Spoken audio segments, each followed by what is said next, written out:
I have the honor of introducing Dr. Claude Steele. His book, Whistling Vivaldi, is available in our library. There's a ton of copies for you guys. After his address of the adjunct faculty last night, several people wanted to know where they could get copies, so you could buy one, you could check one out of the library. They're available everywhere. I just wanted to make a few remarks as introduction. So, you saw from Chancellor King and President Bush's slides the remarkable progress we've made in math and English, which of course I have to highlight being part of the English department. And it came through a lot of hard work and a lot of stressful decision making. But we've completely rearranged our schedules. We've designed new classes. And so part of that success is due to that hard work. You know that we're undergoing administrative reorganization right now. You can see the construction around campus. But really, all the curriculum redesign in the world and all the new buildings and all those resources aren't going to have as much of an impact on our students unless we start thinking more carefully about ourselves and about who we are as individuals, about who we are as teachers, about who our students are as individuals, not as representatives of a particular group, and who they are as learners, and how we can more effectively engage them and support them on their academic and career journeys. Dr. Steele offers valuable insights into all of this in his work. I'm going to give you a very brief background of his many, many accomplishments. He is a social psychologist and a professor of psychology at Stanford University. He's been elected to the American Academy of Arts and Sciences, the National Academy of Sciences, and the American Philosophical Society. He serves on many boards, including the John D. and Catherine T. MacArthur Foundation, and is a fellow for both the American Institutes for Research and the American Academy of Political and Social Science. He's also involved in many leadership positions in academia. He has served as the Executive Vice Chancellor and Provost at UC Berkeley, the I. James Quillen Dean for the School of Education at Stanford, and is the 21st Provost of Columbia University, and those are just a few of his many distinctions. On a personal note, I found that reading Dr. Steele's work has really helped me become more aware of myself as an individual with a complex set of identities.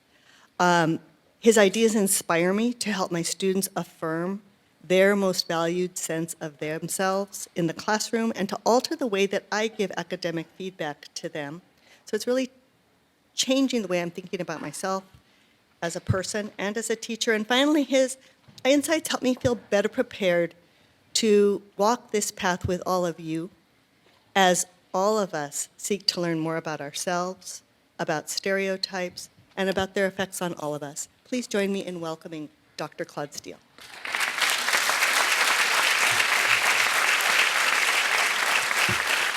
Thank you.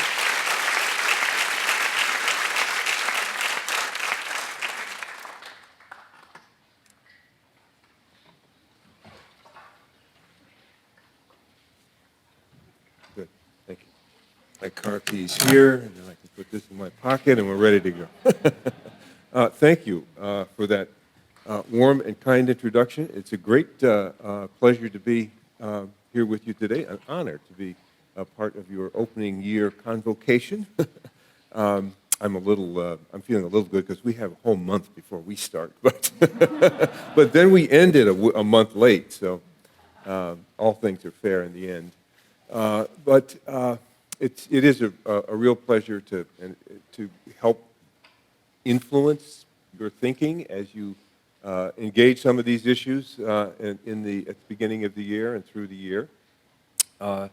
I think we will wind up talking about some challenging things because these are challenging topics. But my mission is to be hopeful and to be constructive and useful and maybe even concrete about some things that might be helpful. And I want to assure you all institutions face these kinds of challenges in the United States. So there is nothing particularly unique in your having to face them too.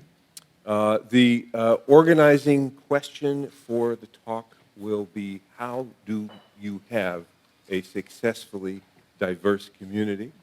And I mean community in the sense of the entire institution, and I also mean community in the sense of the classroom, the particular classroom, or the particular relationship between student and advisor, for example.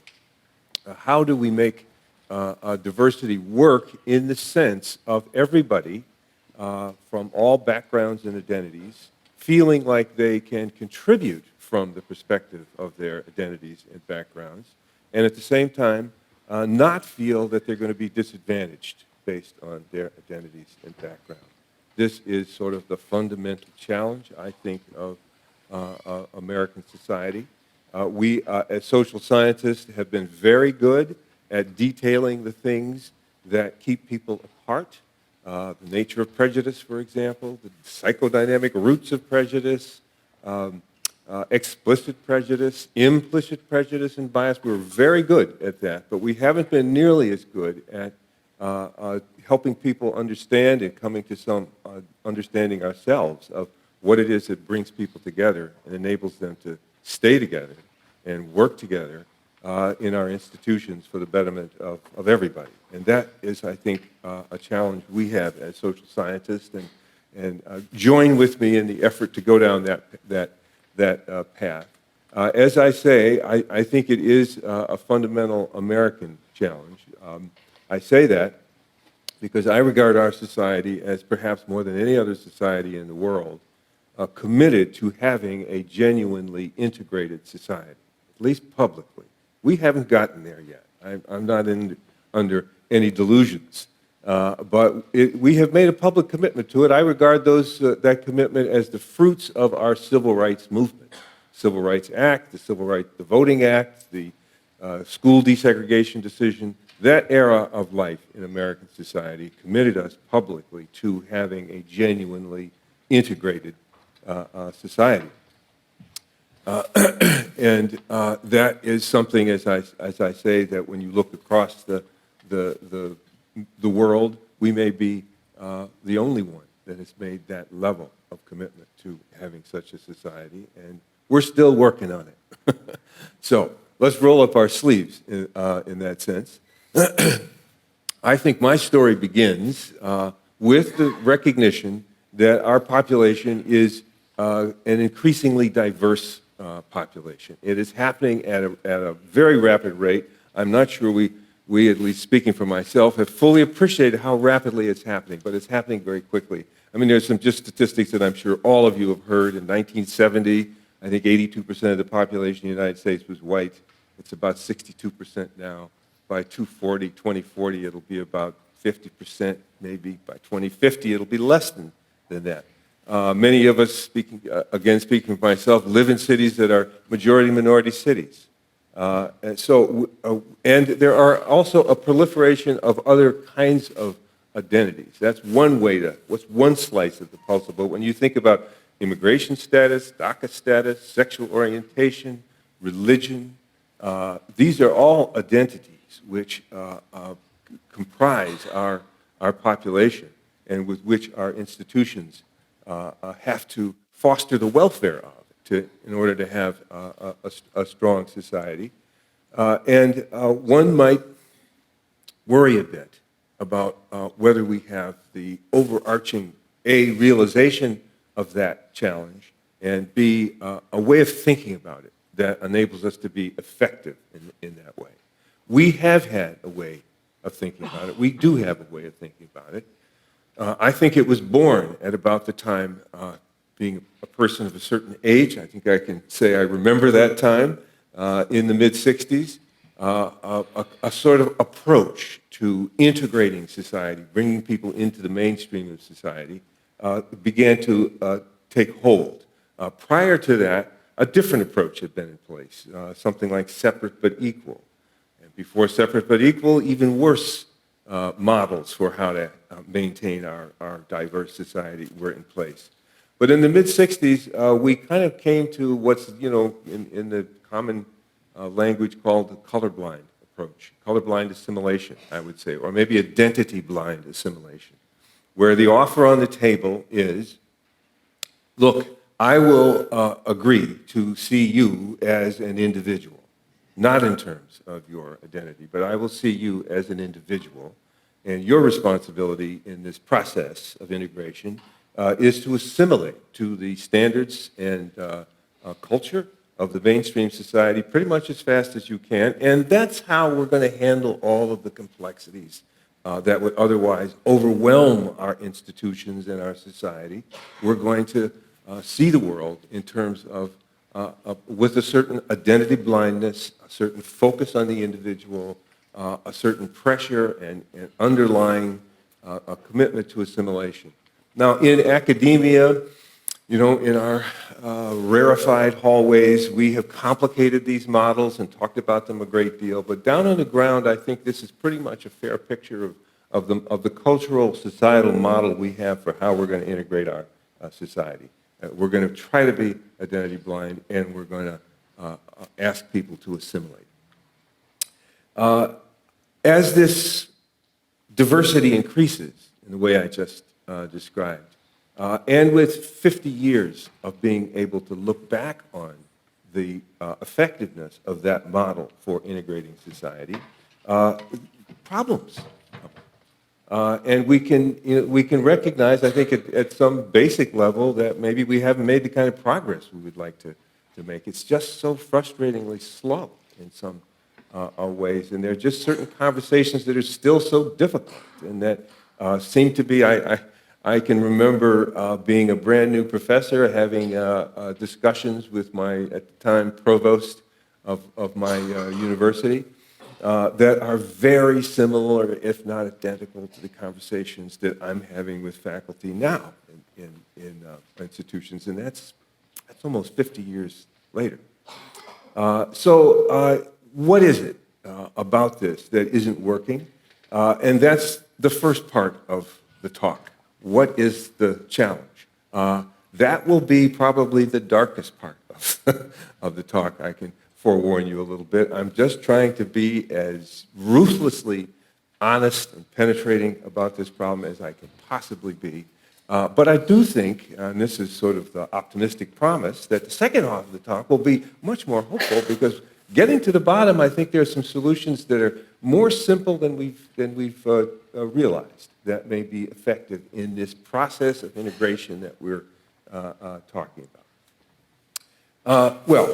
I think that the identity blind model creates certain blindnesses. That's what I think is the reason it's a frustrating model for us and not as an effective guide for our institutions and for our professional lives as we might like it to be. It blinds us to certain things, to big things that really matter in the experience of our students, in our own experience, in our lives. It can blind us to things. I'm going to talk about two big categories of blindnesses. One are just the structural realities, the things that go with certain identities that are part of people's lives on a regular basis, both structural limitations and also psychological challenges, social psychological challenges right there in the middle of our classrooms.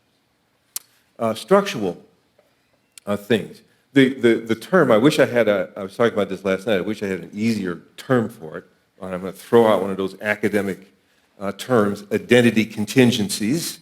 And what I mean by identity contingencies are the things that you have to deal with in your life because you have a particular identity. That's all I'm talking about. There are certain things you have to deal with in your life because you have a particular identity. If you're a woman, you may have lots of things that are the same as men, but you're going to have some things that you have to deal with in your life that are attached to the identity of being a woman. The same thing would be true for race. The same thing would be true for immigration status. The same thing would be true for a religion, and on. These are just conditions of life that go with identities. I think in our just common lay psychology, we can think of identity as something that it's like a value that I can choose to emphasize it or choose to de-emphasize it. I could make it a big deal in my life, or I could make it a little deal in my life. It depends. I want to argue that identities are tied to more fundamental realities. I was about a year and a half ago at a commemoration in Memphis, Tennessee for the 50th anniversary of the assassination of Martin Luther King. It was a very moving several days, and one of the more frustrating, difficult, and moving experiences was listening to 4 panels in a row of civil rights lawyers talking about how race is still as their term, the riggings of race that are still very prominent in our society and that affect people's lives. Those riggings of race are, in a sense, my identity contingencies, the things one has to deal with because of one's racial identity in American society that are still there. And when you look at every aspect of modern life, you can see these riggings. For example, the relationship between housing segregation, neighborhood segregation, and the ability of a family to accrue wealth over a period of generations. Housing segregation, by definition, devalues the value of your house. A house is the primary basis of a family's ability to wealth and ability to accumulate wealth and to have money that you can pass on in an intergenerational way. And segregation has a profound effect on that. Just look at the housing differences in the housing values that are there. And not to speak of the practices that go with that, the real estate steering that enables segregation to persist, the redlining and the different availability of capital to buy houses in different neighborhoods. So those are contingencies. Those are things that if you have a particular identity, you have to deal with that. School financing. Whose schools get the most financing? Whose schools get assigned the best teachers? Those things are shaped by identity. The criminal justice system and the relationship between the schools and the criminal justice system, as we now know, is a pretty profound relationship. There's definitely a school-to-prison pipeline that happens. People that don't do well in school tend to get into trouble and then tend to get into the criminal justice system, and a whole life gets derailed. Another profound rigging of American society that is tied to identity. An identity contingency, something one has to deal with if one has a particular identity. Access to health care, access to good food even, access to adequate transportation. All of these things are still things that in this society that we're trying to integrate and create this successfully diverse society are still riggings that are in place that are tied to identity. And when we decide to be colorblind or identity blind, we're not seeing that. We're missing that.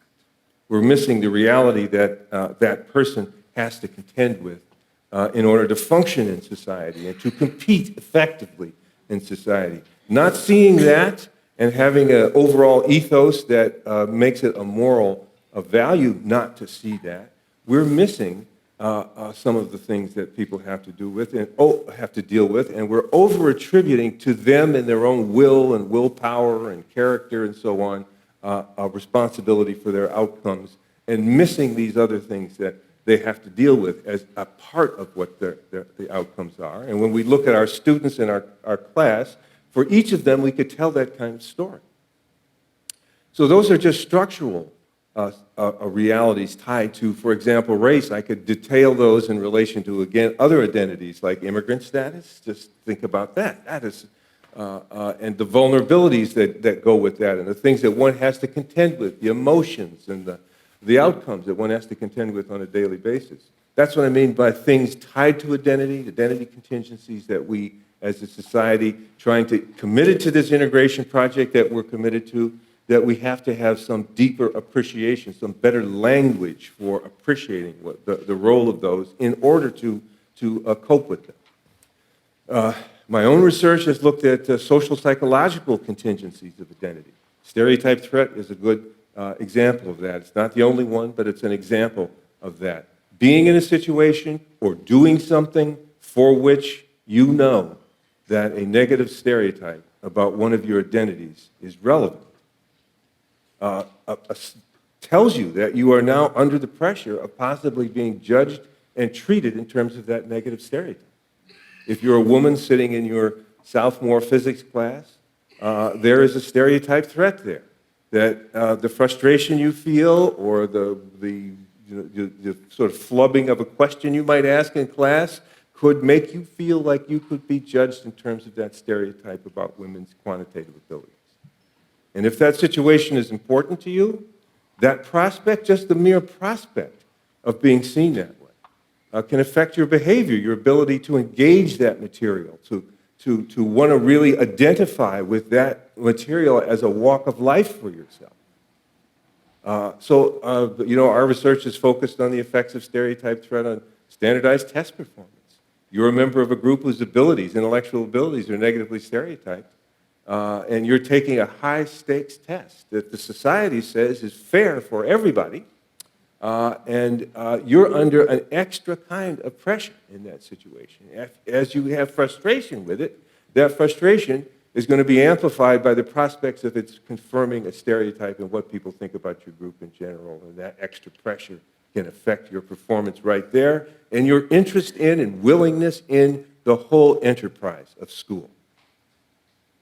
And again, if we decide to be identity blind, we're not going to see that our students have that kind of pressure. Another way of characterizing that, I've just read a very compelling Nobel Prize acceptance speech by the British writer, the Japanese name, who is Japanese by origin, Kazuo Ishiguro. And he was asked, well, what are you going to do next? You got the Nobel Prize. And he says, well, I'm going to do what I've always done. I'm interested in when a society has had a lot of turmoil in it, and the society is trying to move past that turmoil.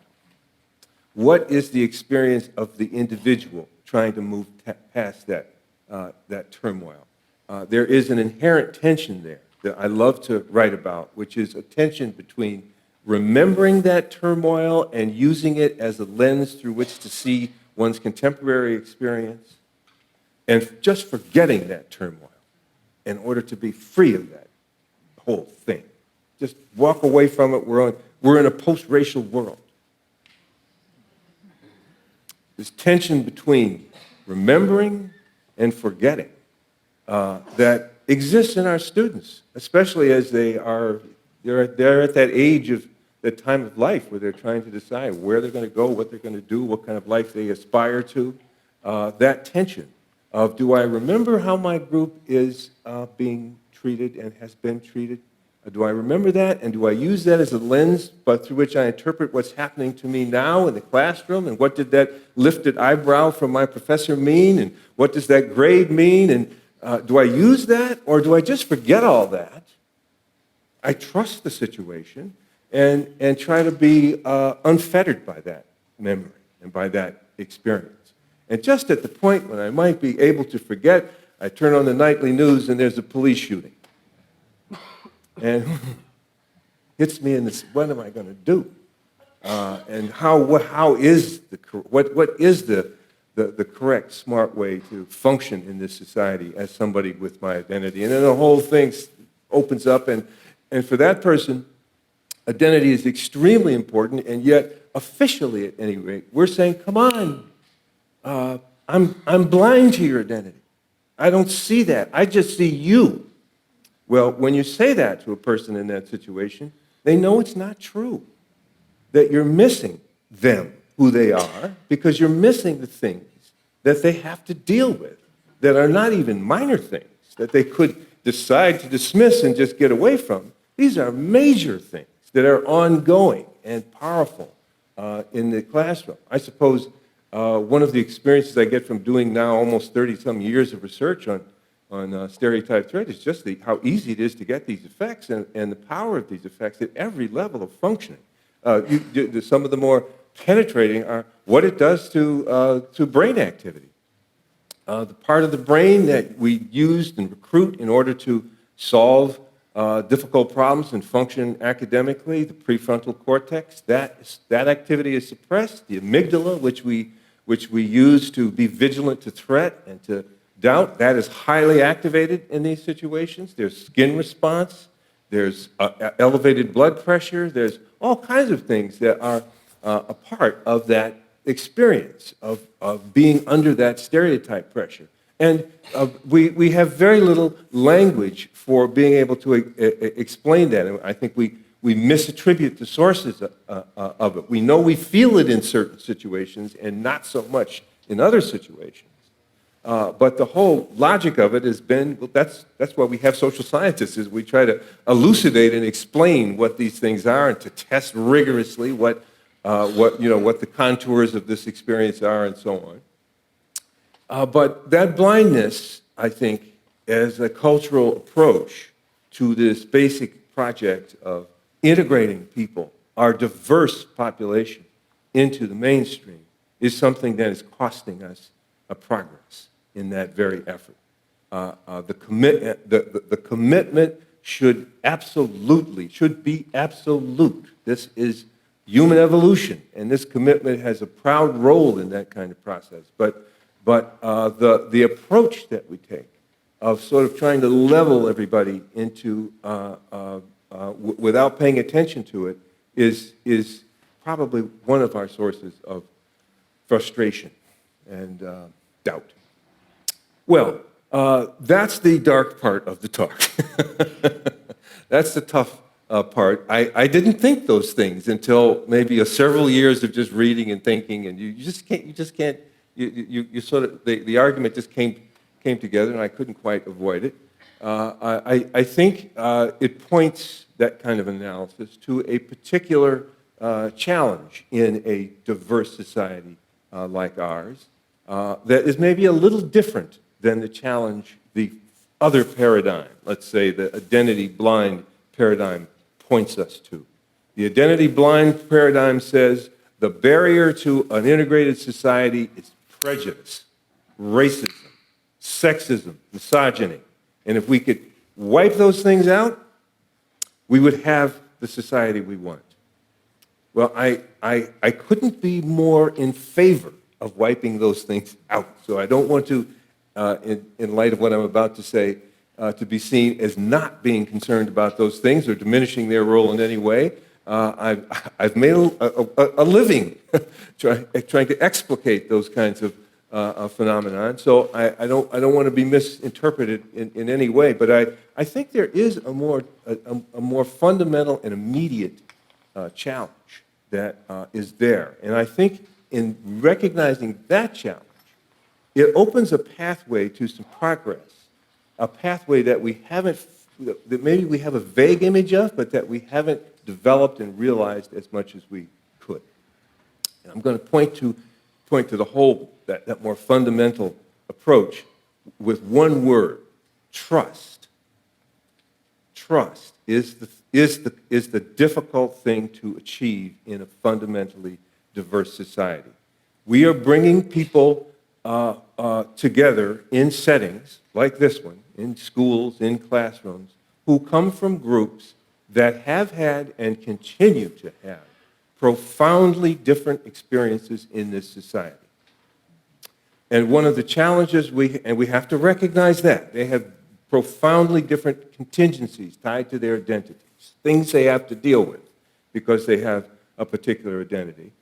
And the challenge for them coming into these kinds of mainstream environments is, can I trust it? Can I trust the people? Can I trust the circumstances?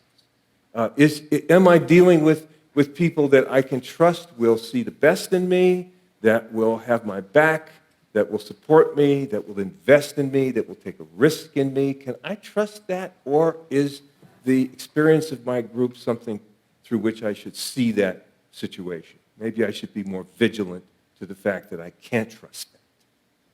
Well, as soon as I'm in that kind of quandary, just think in terms of the allocation of mental resources. A big part of my mental resources are now allocated to this question of trust. And am I safe here in this situation? Am I just safe even? Let alone, are people here invested in me? And do they care about me? Do they know what I have to deal with? Do they have some sense of that, some appreciation of that? So I want to say, given this kind of an analysis, that one of our major challenges in integrating American society, and in particular our institutions, and in the level of functioning that our institutions are capable of, that one of our fundamental challenges is trust, and that our pedagogies don't appreciate that. And by pedagogy, I mean our general approach to education, the way all of the things we do, from our classes having lecture formats, to the approach we take with regard to advising students, to the way we arrange and design our curriculum, to the relationship between student life and academic life. All those are the ingredients of our pedagogy. I'm just using that term to capture the whole system of things. And I want to argue that our pedagogy, for the most part, comes from an era when we weren't trying to educate a diverse population. We were trying to educate, for the most part, a very select part of that population, largely white males of a certain class. Most of our pedagogy is designed it comes from that, and we don't even think about it. We just take it for granted. It's just the way we do things. I'm thinking, again, against this challenge of building trust, a lot of that pedagogy can be a problem in its own right. And I can't tell you in a simple way that's problematic and that's problematic. I think as a community of higher educators, we're going to have to figure these things out in the years ahead. So I don't want to raise expectations that I'm going to give you an immediate answer, although I'm going to give some pathways here. Just a minute. But I think that's the nature of our challenge, is to find ways of evolving our pedagogies so as to become pedagogies that build the trust that is so difficult to have. I sometimes use, just to give a concrete example of the nature of the challenge and how our history and all of these things make a difference, just the example of the standard parent-teacher conference in K through 12 school, where the parents show up and they're talking to the teacher about their child. And let's say it's an African-American couple coming in to talk about their child with a white teacher. I mean, you can just get the feel of that. American history is all over that interaction. That is not an interaction without a predicate. There's a huge predicate there. The black couple is coming in pretty, because I've been in this role, stoked up to make sure that this school and this teacher see the talents of my child and the promise of my child, and that they're behind them, that they're going to support them in that. And I know the reason I'm saying this, and I know damn well what the stereotypes are, and I know how they could see my child and miss things. They could overinterpret little transgressions as indications of tendencies toward violence and aggressiveness. They could underinterpret intellectual achievements as exceptions to a lower rule. I'm vigilant now. My amygdala is fired up in talking to this teacher. And the teacher, on her part, is like, Jesus, if I just lift my eyebrow the wrong way, this guy's going to see me as a racist. So I'm hyper cautious. I'm trying to pull in all kinds of language to sort of smooth over this situation so that this judgment doesn't come down to me. Well, it's just a perfect example of how American history is with us. And these contingencies that American history has structured into our identities are with us on a day-to-day basis, and are part of the challenge, solving them, of moving our society and the enterprise of education forward. So we have to evolve things. So I'm going to give three levels of I hope practical guidance with regard to building trust and evolving our paradigms to be more effective with the diverse student body, increasingly, rapidly diversifying student body that we have. I'm going to talk at the individual level, what might be done. I'm going to talk at the level of preparing, let's say, women in STEM or minority students, preparing them. Is there something that we can do to them that we can offer to them that would enable them to be more trusting and more resilient in our classrooms and to learn more? And are there things that we can do, finally, at scale that would bring this to the level of the institution, certainly maybe the classroom? So I'm going to try to, in my remaining time, just give you some quick illustrations of that. The first is sort of the question of, how does a white professor give negative feedback to a minority student in a way that feedback is trusted? It's trusted. Well, we have a simple study on that.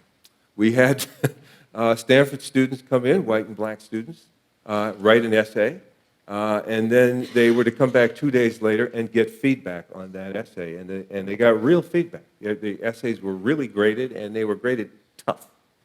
So in comes the students 2 days later, a white student and a black student maybe, both with equal numbers of both students, and we give them this critical feedback. And our question is there a way to give that feedback in such a way that it would be trusted?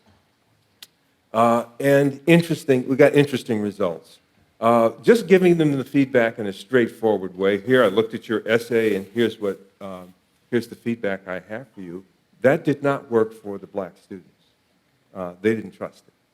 And you can understand, if you think about the world from their point of view, why that might be.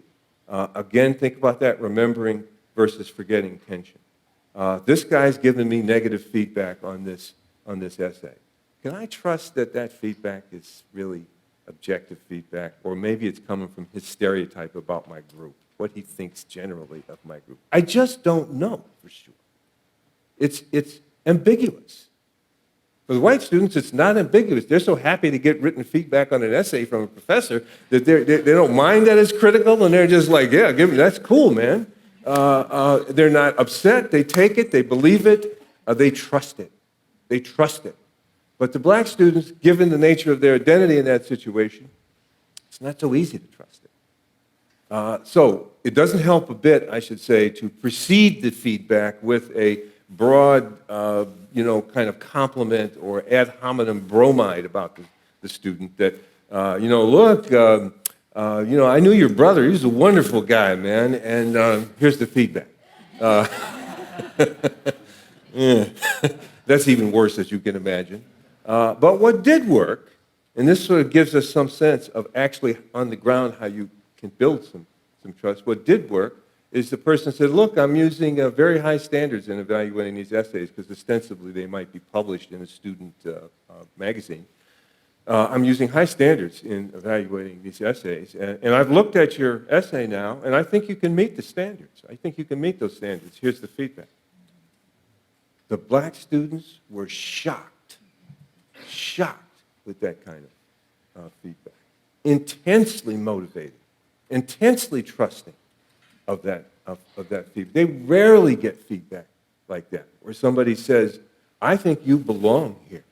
I think you can use this critical feedback because you belong here. That assurance might seem to be extraneous if you're thinking in the old paradigm, that identity doesn't make a difference, and that all people are pretty much the same, and my job is to see them as individuals. Then you might act in the first mode. Just here's the feedback. Or maybe, I knew your brother. Any of those things might work if you're talking about the white kids there who aren't under those stereotypes, whose abilities are not under suspicion, historically and in an ongoing way in this society and in this classroom, perhaps. But for people who are dealing with that contingency of identity, that isn't enough. The pedagogy has to evolve and recognize that in this to function well in a diverse society, that kid needs that assurance, and he needs it from an authority figure, and he needs it in a relationship that is strong and committed to his welfare. Then the trust is there, and then the student succeeds.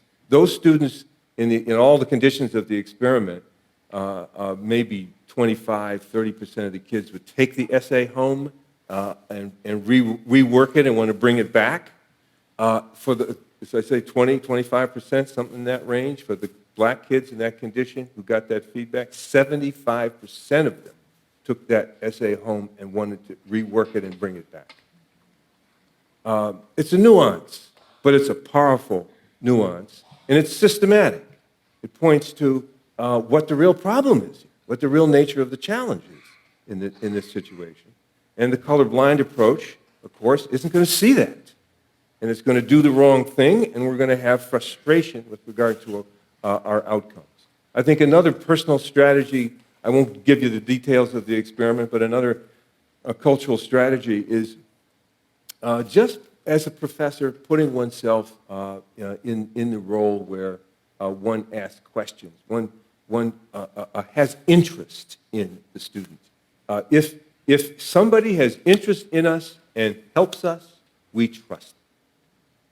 I don't care if I knew you said something of a prejudicial nature 2 years ago, and I don't care about that. If you were really helping me, and you're interested in me, that's a big deal. And it's a huge commodity in life to get that from somebody. And I think we all respond to that.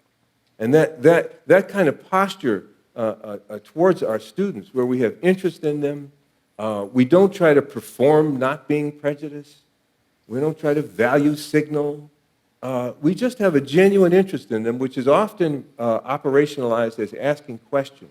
Probing. When you're interested in something, you're asking about it. You want to learn more about it. And people respond to that. That person has asked me about this and is obviously thinking about me, and I respond to that, and I tend to trust that. And trusting that, I'm over the big hump, and now I can start to engage the material for its own sake. I can do a little more forgetting and a little less remembering in that kind of situation. So in our own, and I think all of us have done these things. That's the other thing that I like about this approach, that we have an intuitive feel for how to build trust in other people. It's accessible to us. To try to completely understand another person's background, that's difficult. But to build trust between two people, I think we all have some experience in doing that we can call on and mobilize in these kinds of situations.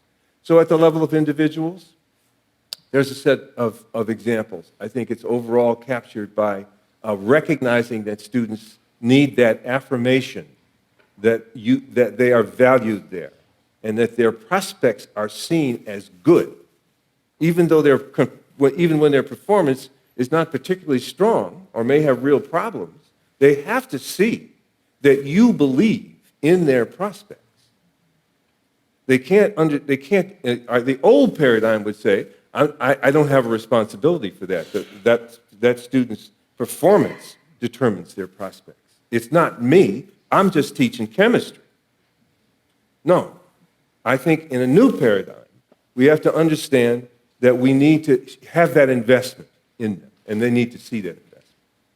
Well, are there things that the students themselves can do to manage these challenges in society? I think the best analogy is what I call the art of being a parent of a woman in the sciences, or a parent of a minority student. There's an art to how we prepare them for the challenges of their education. I think my father was pretty good at this, because you have an array of outlooks that you can convey to your student. You could say, look, son, this is a racist world. It's behind every stone. You can't trust anybody. Be vigilant all the time. Or you could do the kind of false consciousness thing of, it's all over, man. That was in the past. This is a post-racial world. You got nothing to worry about. Just jump in, the water's fine. Well, somewhere in the middle, that's why I mean there's art involved here, is probably the right way to go. Well, here's a simple study that I think, I love this study. This was done with college freshmen, white and black freshmen, and they see a 30-minute videotape of a black kid who's 18 months ahead of them in the schools, actually done at Yale. And the black kid says, look, when I first came here, I hated this place. It was so European focused. And even, I just hated the gargoyles. What did they want out of me?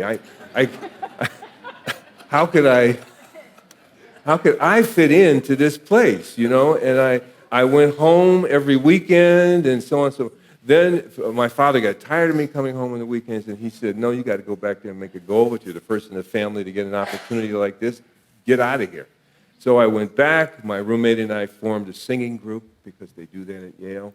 And we were invited to sing at certain department events, like some department colloquia. We went to them. I went to the sociology department, and I heard a talk about things that I just never realized before. It was so fascinating. And then I heard a talk in the biology department that was like really riveting. I loved it.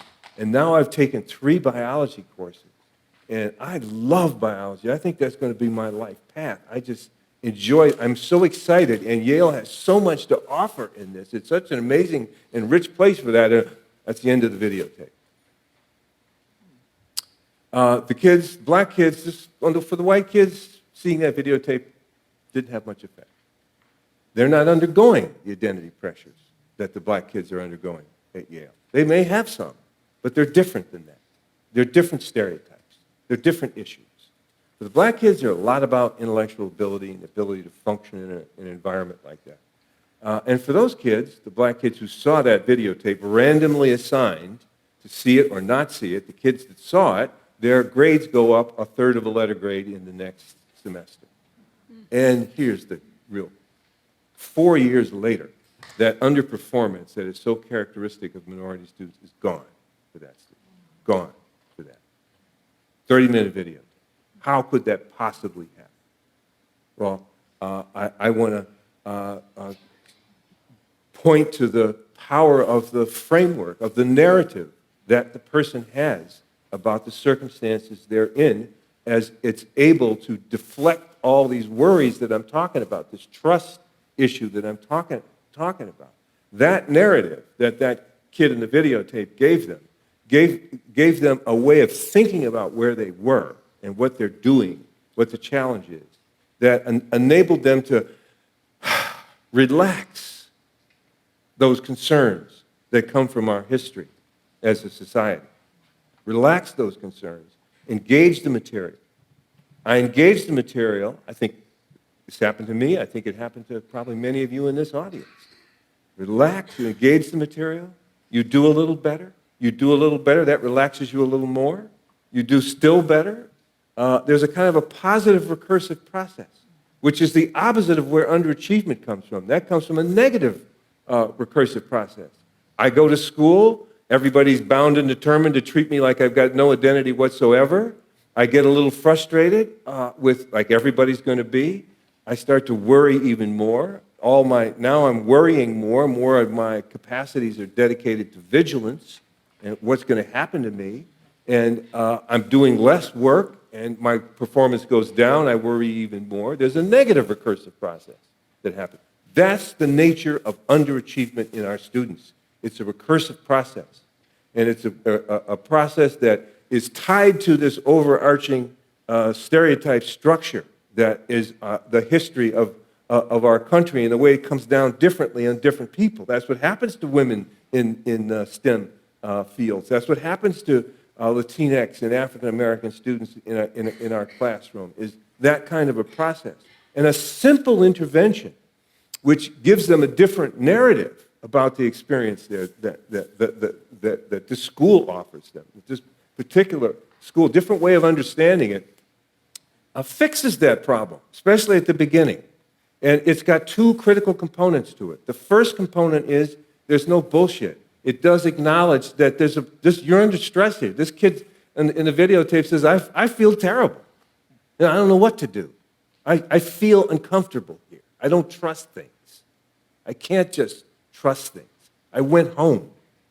So I'm not the only one, the kid hearing it. I'm not the only one experiencing this. And then it offers the hope of real progress there and real engagement, and that this is a real, a powerful environment that has a great deal to offer. Note, it never for a minute said there's no prejudice at Yale. It didn't take that issue up. It said there's a way here. There's a way here. And knowing that there's a way here, having an understanding of that sort, enables me to engage the situation. If I had I don't want to downplay the significance of prejudice in life, because it's just obviously profoundly important. But it's like all of our attention's over here at the shiny object, and none of our attention is on some of the things that we can actually do that make things better. And I think in all of our lives, we've probably had examples where we built trust with people that I'll just use myself as an example. When I was in graduate school, my academic advisor, eventually I'll spare you the details, but eventually I came to trust him. He was interested in me, talked to me. Now, was I sure that he never had a prejudiced thought? Could you be sure about anybody in that regard? I doubt that. It's impossible. You'd be crazy if you did. Everybody has these thoughts. So we can't, that's the shiny object. There's too much attention over here and too little attention over there. You know, in the foxholes in Vietnam, soldiers would say, I'm not interested so much in somebody's race. I'm interested in who I can trust. You know, things are going down here, man. I got to be able to trust you. That's where we can get some traction on this problem, is in designing things and helping our kids see our environments in ways that enable them to trust our beneficence toward them, that we care about them and we want them to succeed in a situation, and that we're there to help them. That's the narrative. Can you take this to scale? We did, then I'll stop and we can have questions.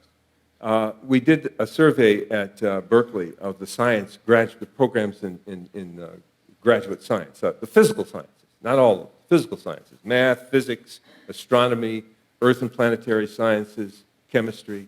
And we were interested in whether or not there was a gap in between how women and minorities were doing compared to how men were doing with regard to progress toward publication, the coin of the realm in graduate school. That's what it all comes down to. And we did the survey, and we found just kind of what we feared, that in all of those departments, the women and the minorities were not doing as well as the men in progress toward publication, you know, getting research going, writing up conference papers, eventually sending them to journals and getting things published. They weren't doing as well as the men in that regard, except in one department, and that is the chemistry department. And in the chemistry department at Berkeley, the women and the minorities were doing as well as the men. So what was the chemistry department doing that enabled that to happen? And I love this from the standpoint of like a university administrator or provost at the time. The chemistry department was certainly not an enlightened department with regard to its progressive views of identity and all the things that's not where they were coming from. I can guarantee you that. They were coming from the more ruthless ambition that in addition to them being, they are the number one chemistry department in the world. And they have more Nobel Prize winners there, and, you know, just imagine all the details. They're good. And what they decided at some point is that they were going to be not only brilliant and magnificent chemists themselves, but that they were going to produce great chemists. And they were going to do whatever it took, and whoever came to them, they were going to allocate attention and dedication to the experience. So they redesigned the program. They had, you get to the program 3 weeks in advance, and they realized, well, a lot of women and minorities, they don't come from backgrounds where they even know what the hell chemistry or graduate school is about. I can remember going to graduate school. I didn't really know what it was about. I didn't really know what it was about. Sure as hell didn't think of myself as a scientist. I thought of myself as a student at most. That's as evolved as I was at that point. But graduate school is about making you into a producer of knowledge, not a consumer. And it's a different orientation. I didn't know that. Well, they said, we're going to tell them in this 3 weeks what the hell this is about. So they just lay it out there. Look, forget, whether you get an A or an A minus or a B plus, we don't really care. Nobody cares. What we want is for you to get the knowledge that you can use to do good research, because it is all about you being a researcher and a scientist and publishing. That's what you got to know. It's a big fact right there. And we're going to support you in that effort. You're going to have 5 interviews in these 3 weeks with faculty, and they're going to tell you their research, and they're going to give you some ideas about where you might start to have your own ideas. And then by November 11th, we want you to have a written proposal based on one of those ideas that you're going to do your research on. And then by March 3rd, we want to have that research done. And by June, that paper has to be submitted to a conference. That will give you some sense of the pace you should be working at in graduate school. And if you're working at that pace, you're cool. If you're not working at that pace, you're behind things. Well, think about the other departments that we're looking at. People are admitted under the old paradigm. On my own department at Stanford, I'm frustrated, struggling at this point, because it's the old paradigm. Genius will rise. Not much I can do here. We let them in, some are going to make it, some are not going to make it. I don't know, the kid doesn't even seem to know why he's here. From the standpoint of the poor kid, he doesn't know why he's here.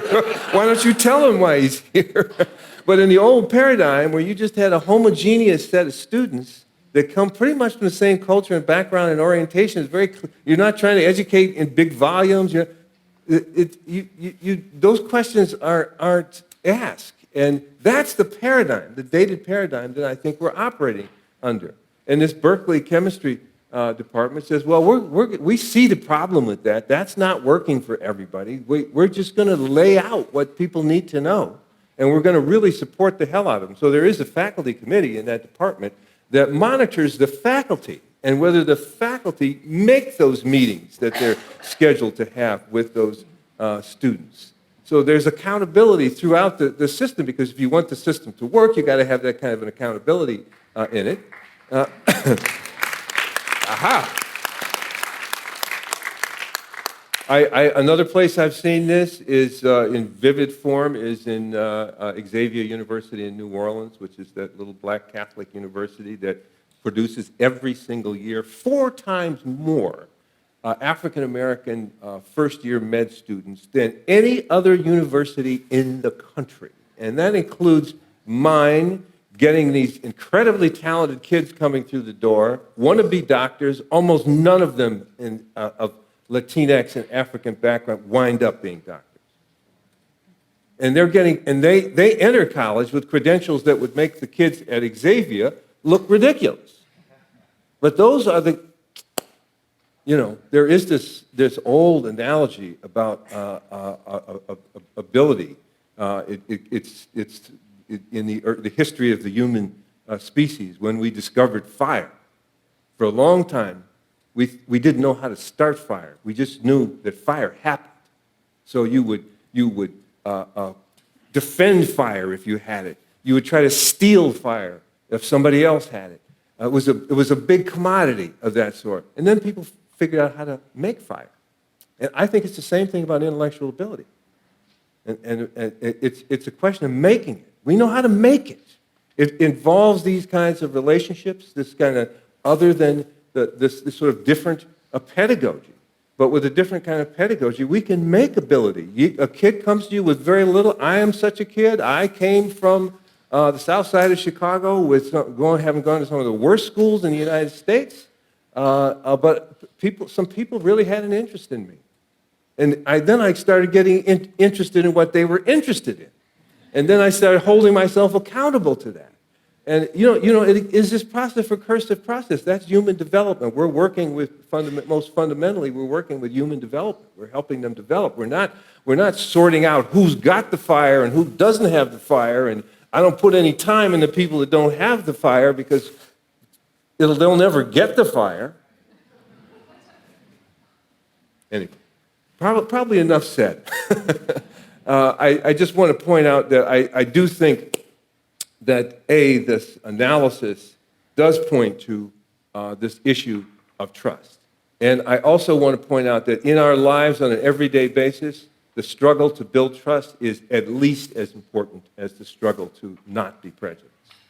And trust is, I think, much more manageable, a much more manageable thing. If there's anything that depresses me as a social psychologist, it's how hard it is to wipe out the wiring and the mental conditioning that goes into stereotype usage and prejudice. It just happens without, I do it, you do it, without even thinking. Sometimes we say, oh, Jesus, I just made the wrong judgment there.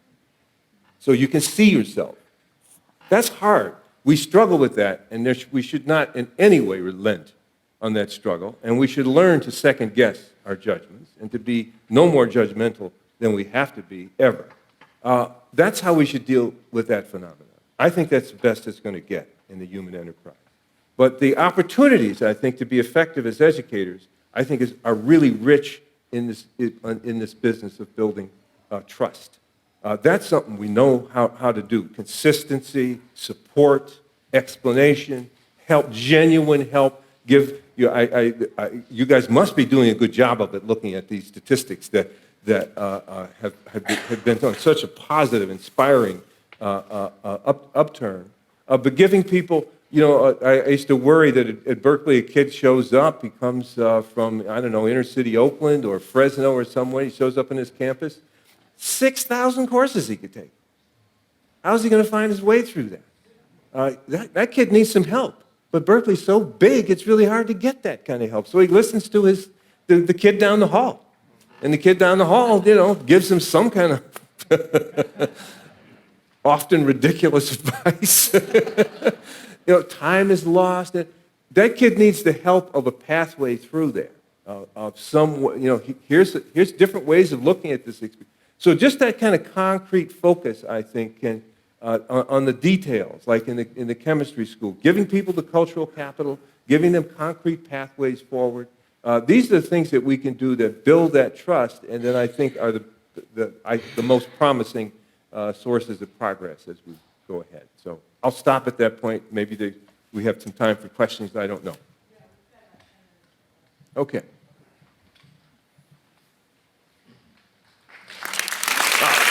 Thank you.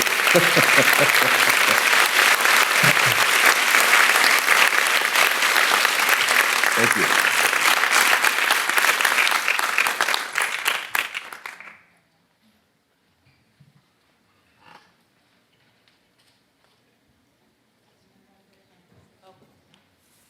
Yeah. So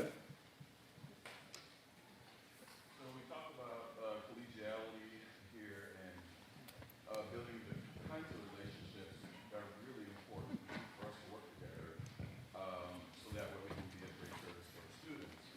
And sometimes, thank you, sometimes I'm horrified when I hear my students in class. I teach a race and ethnicity class. And some of them have come to me saying, well, there's a professor in class who actually talked about stereotype threat inaccurately and also read statistical information about different racial and ethnic groups being smarter than the other. And so I want to kind of meet with the professor and say, listen, I know that we're in different disciplines, but this is a lot of damage that you're doing. I don't know whether to meet. I don't know whether to just send a copy of your stereotype threat book so they can actually. That would be fine with me, man. But what you suggest could be ways that we can really help each other here on campus, because I think our students suffer with this kind of bell curve framework. Yes, I should. This is sort of in the interest of self-advertisement, but I have an article coming out in the Atlantic about most of this stuff, or a lot of this stuff, and I begin it with my own experience like that of being in graduate school, my first year in the psychology department graduate program at Ohio State, some years ago, and a professor using the N-word right in the middle of class. And then everybody being so excited that Arthur Jensen was coming to campus, and he was the precursor of the bell curve, maybe even in a more ruthless, crude form. And that because he was a scientist, and because you're trying to be a scientist, you should go. You should go, and you should pay attention to that, because he's a scientist. And so here's a kind of inherent conflict of values, where I think people's commitment to science would lead them to take that value to that extreme and miss the fact that for me to go hear Arthur Jensen, his basic hypothesis is that me, my family, my race are genetically inferior. That's his basic hypothesis, and he's got some kind of cooked up set of data that you can just see right through, but nonetheless, the public doesn't see through that. He's a scientist, he has this position, and that was the climate under which I started graduate school. And I think, as you so aptly point out, that can still be there for students given that, who are African American or who are women in STEM fields, for example. Those ideologies, those ideas are still quite prevalent.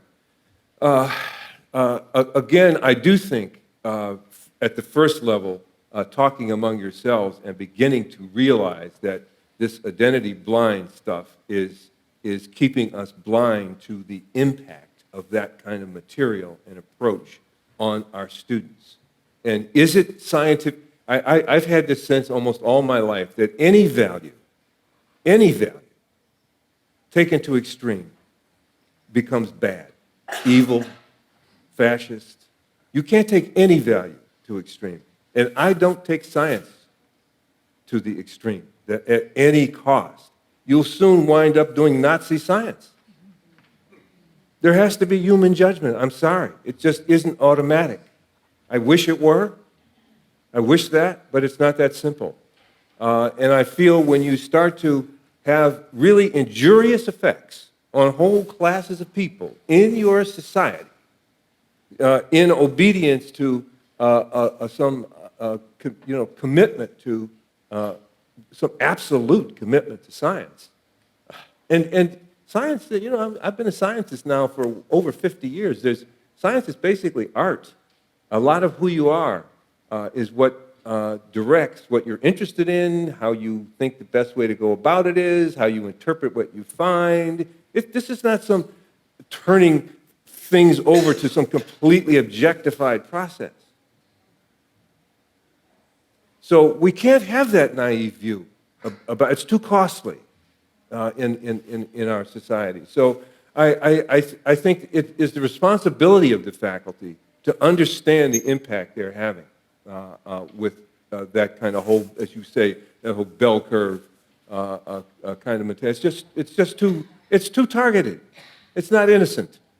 It's not innocent, and it can't be defended on the notion of, well, any science is good science. Because any science we know is not good science. We've already made that mistake in our societies. And so it's not a sufficient justification for it. And I think that's one level of dealing with a situation like that. The other level is to, with those students, as I say, to the extent that it is possible, build a climate that they can trust, a kind of helpful conviction in their potential. We don't want to make potential a conditional thing, that it's something you got to show me you got, because that's going to mean something very different for people, for different kinds of people. Conviction is something we give them. We give them this, with our children. We give them that. They can blow it, but we give it to them first, and try to help them as best we can realize it. And then that will make the whole point of this article is that's how I got past that, is that somebody gave me that conviction, and then when they gave me that conviction, and then we got a little work done, the guy was still down the hall using the N-word. And everybody was still talking about Arthur Jensen, but it just didn't mean that much to me. I had a path. There was some room for me. I bet a lot of people in this room have had that kind of an experience. I can't, as my father used to say, the world don't have to be perfect for you to keep a job, young man. And that was the old time wisdom. First a job, then we'll talk about, So I think there's some helpfulness in that general orientation, but that's a very good point, very good question.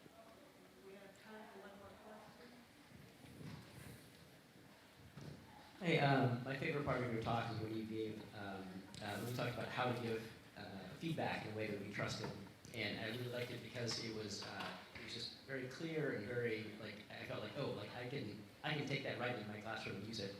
So I was wondering if you had any other tips for techniques for building trust, and maybe just talk about a specific technique and what it would look like in the classroom so that I can use that. Yeah, sure. Well, I offer you that. Chapter 9. I think you can get it ridiculously cheap right now on Amazon, but here's one I would also talk about. This comes from a study. I talked about this last night, but white males come to the lab one at a time, and they're going to have a conversation with two other students. And they sit down and they see the photographs of the two students they're going to have a conversation with. And for half of the students, they're going to have a conversation with two black guys. For the other half, it's two white guys. They're white. They're going to have a conversation with either two black guys or two white guys. And then they find out that the topic of the conversation is going to be either love and relationships, something that at Stanford students can talk very easily about. I suspect that's true here too. Or it's going to be racial profile. And so you're going to talk to two white guys or two black guys, either about love and relationship or racial profile. Then the experimenter says, I'm going to go down the hall, get your two conversation partners, bring them back for the conversation. While I'm gone, would you just arrange the three chairs in the room for the conversation? Would you just arrange the chairs there? Chairs sort of scattered around. And as soon as they arrange the chairs, basically the experiment's over. Because you're trying to see, as a function of who they anticipate they're going to talk to and about what, how they distance themselves. And you can predict that when they are going to talk to two white guys about anything, the three chairs are close together. When they're going to talk to the two black guys about love and relationships, the three chairs are close together. But when they're going to talk to two black guys about racial profile, they distance themselves.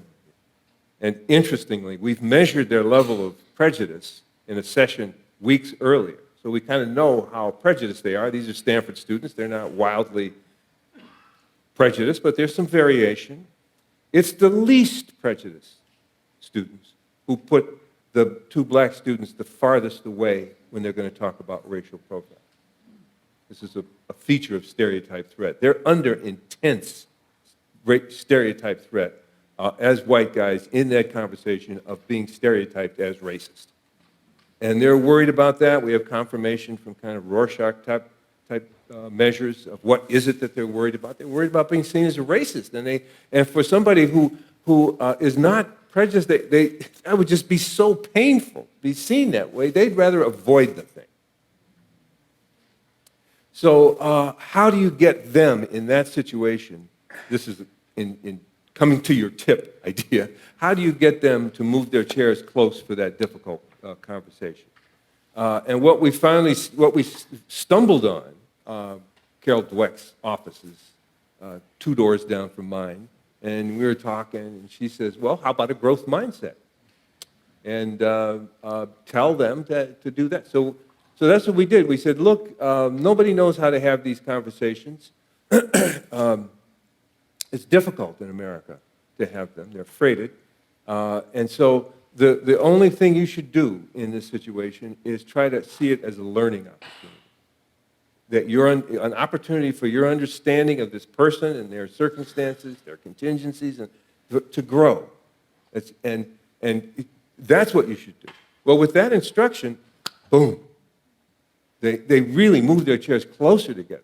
They were really interested in this conversation. but they're afraid of this. So treating that fear, giving them a way to think about it. And what was the tactic? And this is the tip part of it. What was the tactic that enabled them? We told them, look, when you're in doubt, do not try to perform not being prejudiced. Do not value signal and do those things. Ask questions. Position, decenter yourself. Ask questions. Be interested in that person. And they, with those simple guides, they just had much better experiences.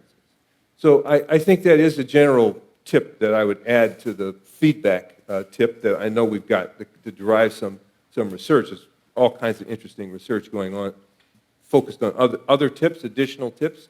But I think the generality is about ways of building trust, and I trust you when you are interested in me and you're asking questions about me and you seem to have some conviction in my prospects and you're going to invest yourself and your time in me. I'm with you. That general approach seems to be a